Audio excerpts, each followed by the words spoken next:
الحمدللہ الحمدللہ رب العالمین، الصلاۃ والسلام علی سید الانبیاء والمرسلین، اما بعد، اعوذ باللہ من الشیطان الرجیم، بسم اللہ الرحمن الرحیم، ان اللہ وملائکتہ یصلون علی النبی یا ایھا الذین آمنوا صلوا علیہ وسلموا تسلیما۔ الصلاۃ والسلام علیک یا سیدی یا رسول اللہ وعلی آلک واصحابک یا حبیب اللہ۔ الصلاۃ والسلام علیک یا نبی اللہ وعلی آلک واصحابک یا رحمۃ للعالمین۔ اللہ رب العزت کی حمد و سلام اور آقا علیہ الصلوۃ والسلام کی بارگاہ میں جوہر عقیدت پیش کرنے کے بعد نہایت ہی معزز و محترم سامعین حضرات، سورہ النساء پارہ نمبر 5 تیسرے رکوع کے حوالے سے گفتگو ہو رہی تھی، اور جو آیت کریمہ کل ہم نے شروع کی اس میں اللہ رب العزت نے معاملات کا تذکرہ کیا کہ والدین کے ساتھ کیسے سلوک کرنا ہے، رشتہ داروں کے ساتھ کیسے سلوک کرنا ہے، یتیموں کے حقوق کی بات ہوئی، مسکینوں کے حقوق کی بات ہوئی۔ اس سے آگے رب کائنات نے فرمایا والجار ذی القربی، اور وہ ہمسائے کے رشتہ دار، والجار الجنوبی، اور وہ ہمسائے کے رشتہ دار نہ۔ خالق کائنات نے جو ہمسائے ہیں ان کے حقوق کو پورا کرنے کی بھی بات کی۔ ہمسائے دو طرح کے ہو سکتے ہیں، ایک وہ ہمسائے جو ہمارے رشتہ دار ہیں، اور ایک وہ ہمسائے جو ہمارے رشتہ دار نہیں ہیں۔ دونوں طرح کے جو ہمسائے ہیں ان کے حقوق کو پورا کیا جائے۔ کل بھی بات ہوئی کہ جب بندہ صدقہ کرے تو ابتدا جو ہے وہ اپنے رشتہ داروں سے کرے۔ یہ بات میں یہ دیکھتا ہوں کہ جو نفلی صدقہ ہے نا وہ آپ کسی پر بھی خرچ کر سکتے ہیں، اس میں کوئی قید نہیں ہے، لیکن جو فرض ہے یعنی زکوٰۃ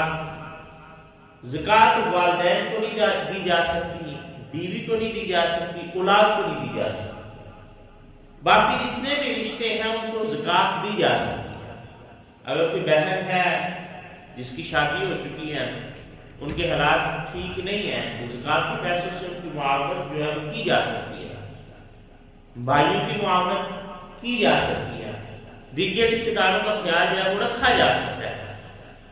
تو جب رشتہ داری کی بات آتی ہے، چاہے وہ ہمسائیگی میں ہو یا ویسے صدقہ کرنے کے اعتبار سے ہو، تو کریم آقا علیہ السلام نے فرمایا انہیں دو اجر ملے گا، ایک صدقہ کرنے کا اور دوسرا جو ہے وہ صلہ رحمی کرنے کا۔ باقی جو ہمسائے ہیں ان کے بارے میں کریم آقا علیہ السلام نے فرمایا کہ حضرت جبریل اتنے زیادہ ہمسایوں کے حقوق بیان کیا کرتے تھے کہ مجھے یوں لگا جیسے میراث کے اندر بھی ان کا حق نہ رکھ دیا جائے کہ وراثت کی تقسیم ہو تو اتنا جو ہے حصہ ہمسایوں کا بھی ہوگا۔ آج اس دور میں ہم زندگی گزار رہے ہیں، اب تو خیال ہی نہیں رہتا ہمسایوں کا کہ ہمارے گلی محلے کے اندر کیا معاملات چل رہے ہیں۔ اللہ کے رسول صلی اللہ علیہ وسلم کی حدیث کو پڑھے، کریم آقا علیہ السلام نے فرمایا خبردار، اگر تم اپنے گھر کی دیوار کو اونچا کرنا چاہتے ہو تو ہمسائے کی مرضی کے بغیر نہ اونچا کرنا، کہیں تم ان کی ہوا اور روشنی کو نہ روک دو۔ یعنی ہمسائے کے حقوق کو دیکھیں کہ اگر اپنے گھر کی دیوار اونچی کرنی ہے تو پھر بھی ہمسائے سے پوچھ کے کریں کہ یہ جو ہے ان کی ہوا، ظاہر ہے کھلے مکان ہوتے تھے تو ہوا کا گزر ہوتا تھا، دیوار اونچی ہو جائے گی تو اس گھر میں گھٹن ہو جائے گی، تو کریم آقا علیہ السلام نے ان سے پوچھ کے کرو۔ پھر اللہ کے رسول صلی اللہ علیہ وسلم نے فرمایا تمہارے ہمسائے جو ہیں ان کے تم پر حق ہے۔ پوچھا گیا یا رسول اللہ علیہ وسلم ہمسائے کے کون کون سے حقوق ہیں؟ تو کریم آقا علیہ السلام نے فرمایا تمہارے ہمسائے کا سب سے پہلا حق یہ ہے کہ اگر کوئی ہمسایہ فوت ہو جائے تو اس کی نماز جنازہ کرو. ہمسائے کی گلی محلے میں کوئی بندہ فوت ہو جائے تو محلے والوں کا یہ حق ہے، یہ فرض ہے کہ اس کی نماز جنازہ جو ہے اس کو پڑھائے. پھر کریم آقا علیہ السلام نے فرمایا تمہارے ہمسائے کا تم پر حق ہے کہ اگر اسے کوئی خوشی ملے تو اس کی خوشی میں شامل ہو کر اسے مبارکباد دو. اللہ نے اسے کوئی نعمت عطا فرما دی ہے، کوئی اس کو گاڑی مل گئی ہے، کوئی اس کی اچھی جاب ہو گئی ہے تو اسے مل کے اسے مبارک دو. پھر کریم آقا علیہ السلام نے فرمایا تمہارے ہمسائے کا تم پر یہ حق ہے کہ اگر اسے کوئی رنج پہنچے تو اسے تعزیت کرو. اسے کوئی تکلیف آ گیا تو اسے جا کے تعزیت کرو کہ بڑا افسوس ہوا تمہارے یہ معاملات خراب ہو گئے. پھر کریم آقا علیہ السلام نے فرمایا اگر تمہارا ہمسایہ بیمار ہو جائے تو اس کی عیادت کے لیے جاؤ، اس کا جا کے حال احوال پوچھو. اور اس سے آگے وہ بات کہ جس وجہ سے ہم ہمسائے سے بات کرنا نہیں چاہتے. آج جو دنیا ہے وہ مادیت کی طرف چلی. ہم کہتے ہیں کہ اگر یہ مارا بندہ ہے چاہے ہمارا ہمسایہ ہی ہے، اس سے تعلق رکھیں گے تو یہ تو پیسے مانگ لے گا، یہ تو ادھار مانگ لے گا. تو کریم آقا علیہ السلام نے فرمایا اگر تمہارا ہمسایہ تم سے ادھار مانگنا چاہے تو اسے دو. وہ وجہ جس سے ہم کتراتے ہیں کہ یہ ہمارا بندہ یہ پیسے نہ مانگ لے. اللہ کے رسول صلی اللہ علیہ وسلم کی حدیث کے صریح الفاظ ہیں، فرمایا مفلس الحال ہو تو اس کی مدد کرو، اسے ادھار چاہیے تو اسے ادھار دو. مولانا روم رحمۃ اللہ علیہ آپ سے پوچھا گیا کہ آپ یہ بتائیں کہ موسیقی حلال ہے کہ حرام ہے؟ تو مولانا روم رحمۃ اللہ علیہ کہنے لگے میرے نزدیک اگر ہمسائے کے جو ہے وہ برتن رکھنے اور اٹھانے کی آواز پیدا ہو رہی ہے اور ساتھ والا جو ہمسایہ وہ بھوکا ہو تو وہ جو موسیقی پیدا ہو رہی ہے نا وہ حرام ہے. یعنی آپ کہہ رہے ہیں کہ لوگوں تم موسیقی کی بات کر رہے ہو، یہاں تو لوگ ہمسایوں کے حقوق پورا کرنے کے لیے تیار نہیں ہیں. اور کریم آقا علیہ السلام نے بڑے سخت الفاظ میں مذمت کی. آپ نے فرمایا کہ اگر کوئی بندہ سیر ہو کر کھانا کھائے اور اس کا ہمسایہ بھوکا رہ جائے تو اس بندے کا مجھ پر ایمان ہی نہیں ہے. وہ مجھے نہیں مانتا کہ وہ خود تو پیٹ بھر کر کھائے اور اس کے ہمسائے میں جو ہے وہ فاقے چل رہے. آگے حدیث عرض کر کے بات کو آگے بڑھاتے ہیں. کریم آقا علیہ السلام نے فرمایا جب بھی کھانا بناؤ نا تو اس میں شوربہ زیادہ رکھ دیا تاکہ اس میں سے کچھ جو ہے وہ ہمسائے میں بھیج سکے. تو اتنے زیادہ حقوق جو ہے وہ اسلام ہمسایوں کے بیان کرتا ہے. ہمسائے جس مرضی طرز کے ہوں، قرآن نے دو طرح کی بات کی نا، ایک وہ رشتہ دار اور ایک وہ جو رشتہ دار نہیں ہے لیکن ہیں آپ کے ہمسائے. تو یہ حقوق دونوں کے ہیں. رشتہ داروں پہ خرچ کرو گے تو تھوڑا اجر ملے گا لیکن ہمسایوں پر جو ہے وہ معاملات ان کی جو حقوق ہے ان کو بھی پورا کرنا واجب ہے. وَالصَّاحِبِ بِالْجَنْبِ اور جو وقتی طور پر ساتھی بنا، کسی جگہ پہ وقتی طور پر ہمارا کوئی دوست بن جاتا ہے تو اللہ رب العزت فرماتا ہے اس کے بھی حقوق ہیں. سب سے آسان چیز میں کہتا ہوں جو لوگ ہیں نا، یہ لوگ مختلف طبیعتوں کے ہیں. بعض لوگ ایسے ہوتے ہیں آپ ان کے پاس بیٹھ دینا پریشان ہو جاتے ہیں، وہ جونک کی طرح آپ کو چوسنا شروع کر دیتے ہیں. اور بعض لوگ ایسے ہوتے ہیں آپ ان کے پاس بیٹھ کے آپ کی ساری تھکاوٹ کر جاتی ہے. کریم آقا علیہ السلام نے ایسے ہی کہا کہ مسکرانا بھی صدقہ ہے، کیونکہ جب آپ کسی سے مسکرا کر بات کرتے ہیں تو سامنے والے کو دکھ دور ہو جاتے ہیں، اس کی پریشانیاں ختم ہو جاتی ہیں. لیکن اگر سامنے والا آپ کو ہمیشہ ہی یہی بتاتا ہے کہ حالات بڑے خراب ہیں، ملک جو ہے وہ ڈوب گیا، سیاستدان کرپٹ ہے، آپ بھی پریشان ہو جائیں گے، ایسی پریشان ہو جائیں گے. حالانکہ آپ کو کوئی نقصان نہیں ہوا لیکن اس کی باتیں سن کر آپ پریشان ہو جائیں گے. تو جو وقتی ساتھی ہیں، ٹیمپریری آپ کے ساتھ چل رہے ہیں، ان کے بھی حقوق کا خیال رکھا جائے. آپ کے پاس بیٹھنے سے ان کو خوشی ملے، وہ پریشان نہ ہو. پھر کریم اللہ رب العزت نے فرمایا وابن السبیل اور جو مسافر ہیں، سفر پہ نکلے اور تمہارے ہمسائے میں کوئی بندہ بیٹھ گیا گاڑی پہ تو اس کے حقوق کا بھی خیال رکھو. وہ ماں مالکت ایمان کو جو تمہارے غلام ہیں، لونڈی ہیں، غلام لونڈیوں، میں نے پہلے دن دوسرے دن اس کے بڑی تفصیلاً بات ہوئی تھی کہ اسلام اس کلچر کو پروموٹ نہیں کیا. اسلام غلام اور لونڈی بنانے کا حمایتی نہیں ہے، بلکہ جتنے بھی کفار ہیں آپ ان کو دیکھیں تو ان میں یہ بات ضرور ملے کہ آپ غلام آزاد کریں، کہ غلام آزاد کریں، غلام آزاد کریں. اور کریم آقا علیہ السلام نے فرمایا اس غلام کی ازا کے بدلے تمہارے ازا جو جہنم سے آزاد ہو جاتے ہیں. تو پھر میں اللہ، بے شک اللہ لا یحب، وہ پسند نہیں کرتا، من کانا، جو کوئی ہو مختارا فخورا، وہ تکبر کرنے والا. اللہ متکبر کو پسند نہیں کرتا. حدیث قدسی اللہ کے رسول صلی اللہ علیہ وآلہ وسلم نے فرمایا، خالق کائنات کہتا ہے کہ تکبر میری چادر ہے اور میں اس بات کو نہ پسند کرتا ہوں کہ کوئی مجھ سے میری چادر کو چھیننے کی کوشش کرے. کہ بڑائی تو وہ اس ذات کو روا کہ جس کے اندر کوئی عیب نہ ہو. اللہ رب العزت نے قرآن کے اندر مضمون بیان کیا، فرمایا تم جو متکبرانہ انداز میں چلتے ہو تو تم کیا سمجھتے ہو تم زمین کو دھنسا دو گے یا پہاڑوں سے بلند ہو گے. اور کبھی اللہ رب العزت نے انسان کی تخلیق کی طرف توجہ کرنے کی دعوت دی. کہا انسان کس بات پر غرور ہے تجھے؟ کیا اپنی تخلیق کو نہیں دیکھا کہ تو اس نجس قطرے سے پیدا کیا گیا کہ جو کپڑوں پر ڈالے تو نماز نہیں ہوتا. پھر انسان تکبر کرے کہ میں پتہ نہیں کیا ہوں. تکبر جو ہے وہ کئی وجوہات کی ہو سکتا ہے. بندے کو دولت کی وجہ سے ہوتا ہے، بندے کو حسن کی وجہ سے ہوتا ہے، بندے کو علم کی وجہ سے ہوتا ہے، اور ان میں سے کوئی بھی چیز بندے کی ذاتی نہیں ہے، ساری تقیہ کا. بندہ اگر خوبصورت ہے تو اللہ نے اسے خوبصورت بنایا، بندے کے اس میں کوئی کمال نہیں. بندے کو اگر دولت ملی ہے تو اللہ کہتے ہیں ہم رزق دیتے ہیں، اللہ نے بندے کو دیا. بات اور طرف چلے جائے گی تو فخر جو ہے، جو تکبر ہے، کسی طور پر جو ہے وہ روا نہیں. الذین یبخلون، وہ لوگ جو کنجوسی کرتے ہیں، وَيَأْمُرُونَ النَّاسَ بِالْبُخْلِ، اور دوسروں کو بھی کنجوسی کا حکم دیتے ہیں. وَيَكْتُمُونَ، اور چھپاتے ہیں مَا آتَاهُمُ اللَّهُ مِنْ فَضْلِهِ، جو اللہ نے اپنے فضل سے عطا کی. یہ جو ہے آیت، اس میں خصوصیت کے ساتھ یہود کا ذکر ہے کہ یہودی جو ہے وہ خود بھی بخل کرتے ہیں، اوروں کو بھی بخل کا حکم دیتے ہیں. بخل وہ کس اعتبار سے کرتے ہیں؟ وہ انصار کو کہتے ہیں. انصار وہ لوگ جنہوں نے مہاجرین کی مدد کی، ان کو گھر بار دیا، ان کے ساتھ مکان جو ہے وہ شیخ دیا. تو یہودی ان سے کہا کرتے اور منافقین ان سے کہا کرتے تم ان پر خرچ نہ کرو، ان پر خرچ کرنے کا کوئی فائدہ نہیں. اللہ نے فرمایا وہ منافق اور یہودی خود بھی نہیں خرچ کرتے، دوسروں کو بھی منع کرتے ہیں.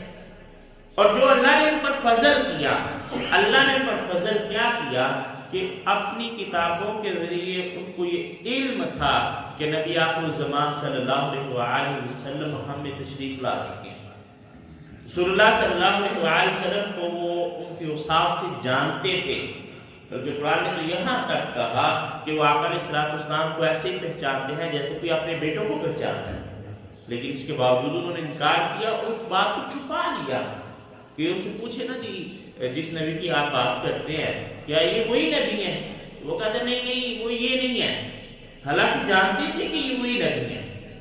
بلکہ قرآن نے تو یہاں تک کہا کہ جب وہ جنگ کے لیے نکلتے تھے، کریم آقا علیہ السلام کے اعلان نبوت کرنے سے پہلے تو اللہ کی بارگاہ میں کہا کرتے تھے یا اللہ جو تیرا آخری نبی ہے اس نبی کا وسیلہ تیری بارگاہ میں پیش کرتا، تو ہمیں فتح عطا فرما. تو اللہ رب العزت نے فتح عطا فرماتا تھا.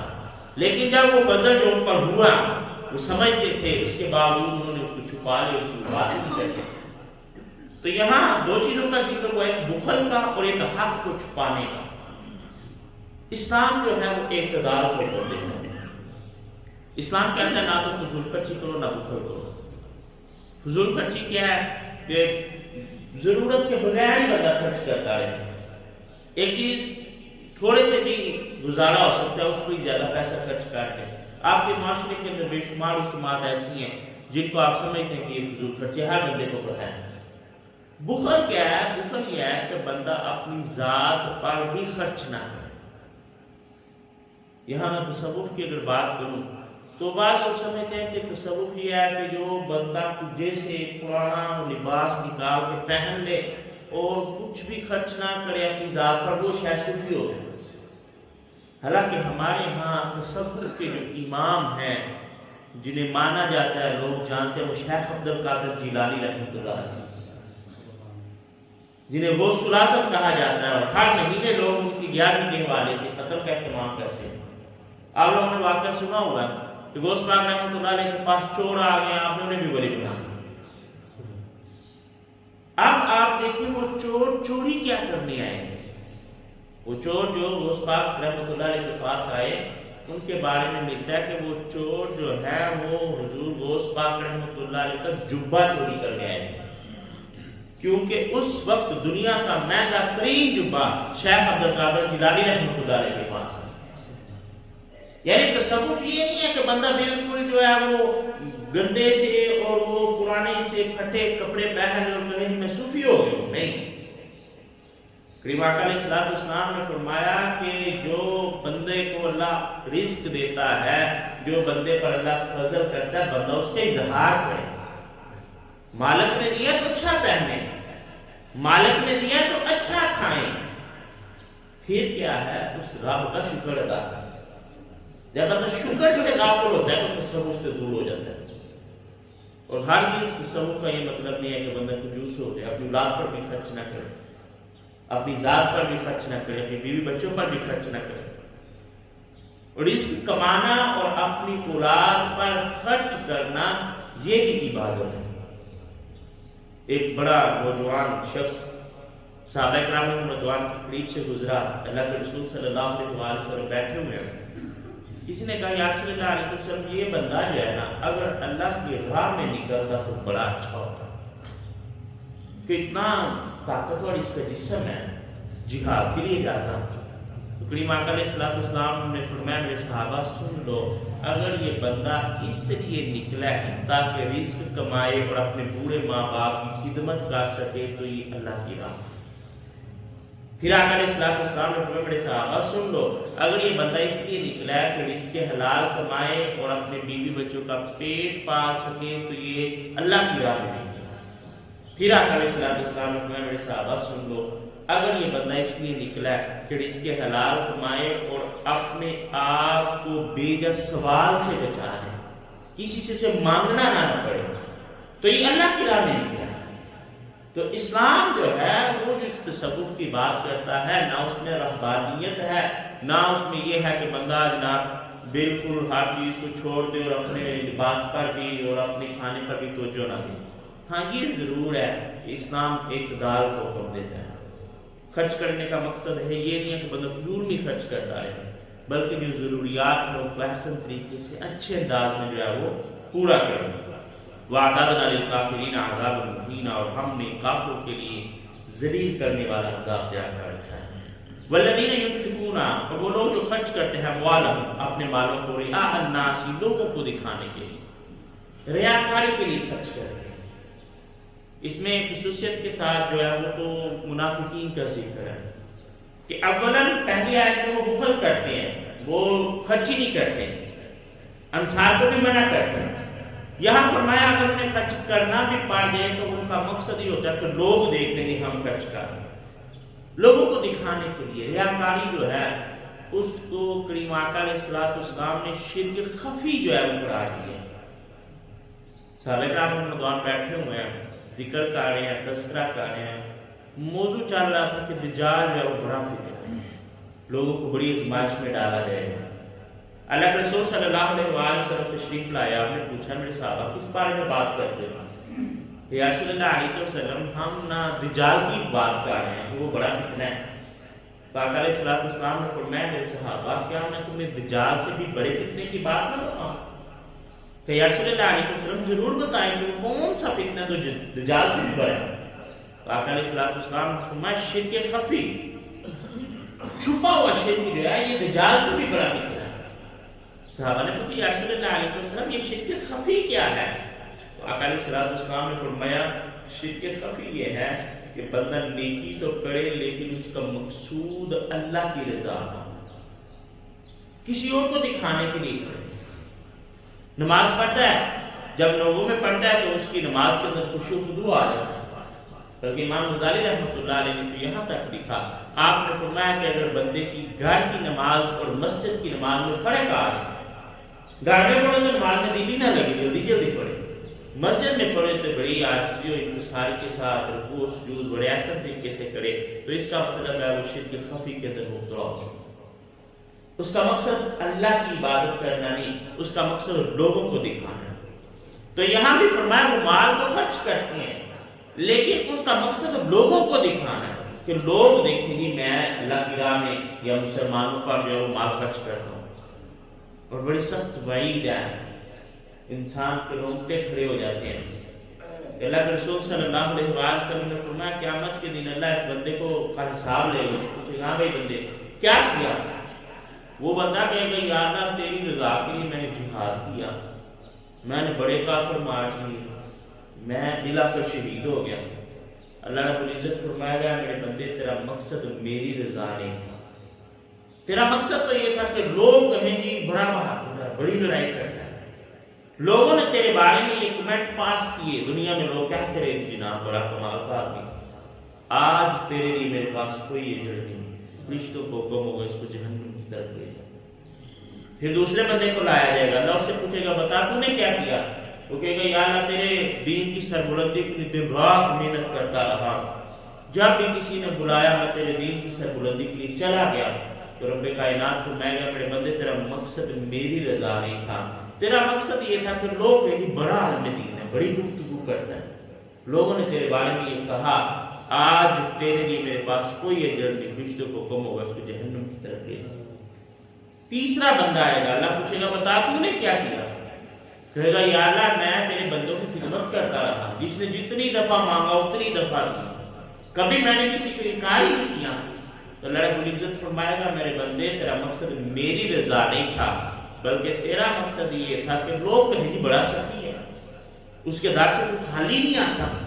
سو لوگوں نے تیرے بارے میں یہ کہا آج تیرے لیے میرے پاس کوئی ایجنٹ نہیں، جاؤ اس کو جہنم کی طرف لے جاؤ.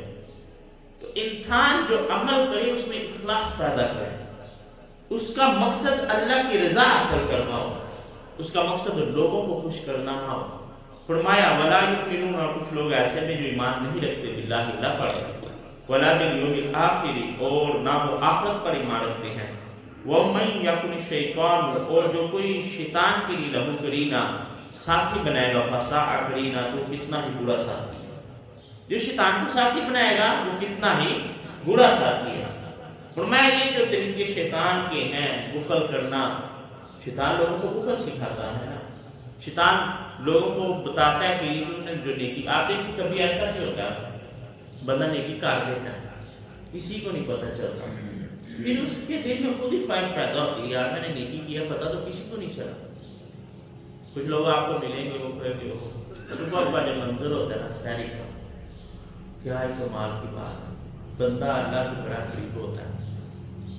میں تو اٹھتا ہوں نا صبح، میں تہجد کے لیے اٹھتا ہوں، کمال ہو جاتا ہے. اب جو بات بندہ بیان کر رہا ہے مقصد کیا ہے، سامنے والے کو بتایا بھی میں تہجد کی نماز پڑھتا ہوں. اب وہ چھپ کے پڑھی، اللہ کے قرب کے لیے پڑھی، لیکن جب دن کی روشنی ہوئی تو بالآخر کیا ہوا، اس لوگوں کو بتا دے کہ میں تو تہجد پڑھتا ہوں. اسی طرح کوئی بھی نیکی کرتا ہے نا دل میں خواہش پیدا ہوتی ہے کہ دوسروں کو بتاؤں. تو یہ جو ہے یہ شیطان کے ساتھ دوستی کرنے کے اقرار ہے. لیکن اللہ نے فرمایا شیطان جو ہے وہ بہت ہی برا دوست ہے. وَمَاذَا عَلَيْهِمْ، لوگوں کو کیا ہو گیا، اللہ میں نے کیا ہو گیا، لوگ آمنوا باللہ، کیوں نہیں ایمان لاتے اللہ پر، والیوم الآخر، آخرت کے دن پر، وانفقوا، اور خرچ نہیں کرتے مما رزقهم اللہ، جو اللہ نے دیا. فرمایا رزق میں دیتا ہوں، رزق اللہ نے دیا، پھر لوگوں کو کیا ہو گیا، کیوں وہ اللہ کی راہ میں خرچ نہیں کرتے. وَقَانَ اللَّهُ بِهِمْ عَلِيمًا، اور اللہ تعالیٰ ان کو جاننے والا ہے. ان اللہ، بے شک اللہ. وقت چونکہ مکمل ہوگا، کل انشاءاللہ مزید بات ہوگی. وَمَا عَلَيْنَا إِلَّا الْبَلَاغُ الْمُبِينُ.